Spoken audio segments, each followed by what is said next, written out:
নির্মাতা মোস্তফা সরোয়ার ফারুকীর নো ল্যান্ডসম্যান নামের নতুন সিনেমায় অভিনয় করতে যাচ্ছেন বলিউডের খ্যাতিনামা অভিনেতা নওয়াজুদ্দিন সিদ্দিকী। পৃথিবীর চলমান অভিবাসন ও তার রাজনীতি প্রেক্ষাপটে নির্মিত হবে সিনেমাটি।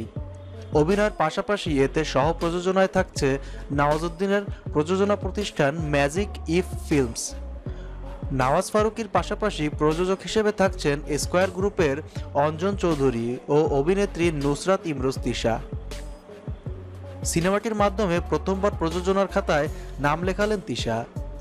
জানা গেছে সিনেমাটির 70 ভাগ শুটিং হবে নিউ ইয়র্কে, বাকি 30 ভাগ শুটিং হবে বাংলাদেশ, ভারত ও অস্ট্রেলিয়ায়। ইংরেজি ভাষার পাশাপাশি উর্দু, হিন্দি এবং বাংলায় থাকবে এ সিনেমার সংলাপ। এটি ফারুকী ও নওয়াজুদ্দিনের প্রথম ইংরেজি ভাষার সিনেমা। নিজের ফেসবুক পেজে এ সিনেমা প্রসঙ্গে একটি পোস্ট দিয়েছেন নওয়াজুদ্দিন সিদ্দিকী। সেখানে তিনি লিখেন, শেষ পর্যন্ত নো ল্যান্ডসম্যান সিনেমাটি নির্মিত হচ্ছে। এতে আমাকে রাখার জন্য ফারুকীকে ধন্যবাদ। ভালো কিছুর অপেক্ষায় আছি। এই সিনেমাটিতে যুক্ত হওয়া প্রসঙ্গে নওয়াজুদ্দিন বলেন, সিনেমাটির চিত্রনাট্য আমার মধ্যে দারুণ ভালো লাগা তৈরি করেছে। এক অদ্ভুত পৃথিবীকে আবিষ্কারের নানা মুহূর্ত রয়েছে এই সিনেমাটিতে।